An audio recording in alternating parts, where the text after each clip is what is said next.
just be a good person. I think that we too often talk about what a good woman is versus a good man, and realistically, a lot of people are just not good people.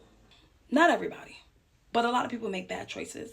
And when you continue to do that throughout your lifetime, and now you're 40 and you do not know how to be honest, you do not know how to maintain a healthy relationship, whether that's romantic or platonic or with your family, or you don't have emotional capacity and you have chosen to not develop that muscle and exercise empathy at a later point in your life. Because when you're younger, it's expected for you to be selfish. You're an adolescent learning that.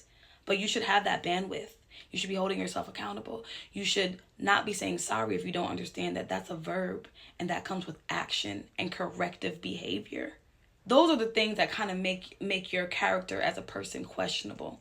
So we're constantly talking about good men and good women, and this is probably the most unbiased thing I've said on my channel, but a lot of times when we put that list of what a good man is, what a good woman, we're really talking about how we can benefit, how they make this relationship better for us or easier for us to stay. I'm not necessarily saying that you shouldn't try and think about, like, how can I benefit from this person? And here's where my bias really lies. I don't really think it's wrong for women in particular to wonder, what am I getting out of this deal? Why? Because historically we know that women are socialized to sacrifice in relationships. So now that women are waking up and men are the bigger beneficiaries of marriage and those sacrifices, now women are saying, what am I getting out of this? What am I getting out of this? So I don't necessarily think it's that bad for a woman to look at it as much as it is a man, because men have always looked at women as projects to make their lives easier. And when I say projects, I don't mean things that they're willing to build up. In most cases, they are not.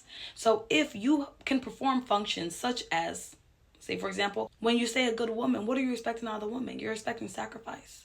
You're expecting sacrificing her body, sacrificing her time, possibly even her career, sacrificing her intuition, because every time that she thought something was off with you and turned out to be right and she stayed, she's killing off her intuition bit by bit. Women, you're killing your intuition bit by bit.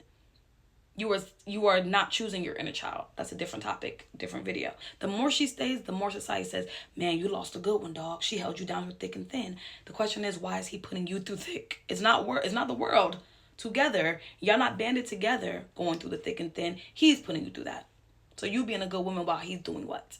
That's in all the ways that he has benefited from her. Not in the way she upkeeps herself, not in the way that she continues to build her education, not in the way that she has remained financially independent, has never been a burden to him. Not those things. What's considered a good man? Provisional, loyal, and reliable. Those are the main things that will make a good man. Society, deeming. If those things change because you're no longer happy in the relationship, she's not doing for you what you want to be done, not in a detrimental way, not in a harmful way, just she don't cook and clean as often, maybe because she's tired, because she's married to children, or you're no longer attracted to her, so therefore you don't want to do those things for her. Yeah, then that is your character. But men aren't expected to sacrifice in the same way, and that's why it's being listed different. Men are not expected to show up as good people in the world often. They're expected to perform. A good man is going to be a good man regardless of whether the relationship works out or not. A good woman is going to be a good woman regardless of if the relationship works out or not. My morals and values do not change based on me not getting what I want out of a dynamic. If anything, I'm just going to leave. That's why people who are in a mature relationship and they break up will say, great person, but not for me. You don't hear that often, do you? So let's take away the whole good man, good woman, because those will still stand if you are a good person.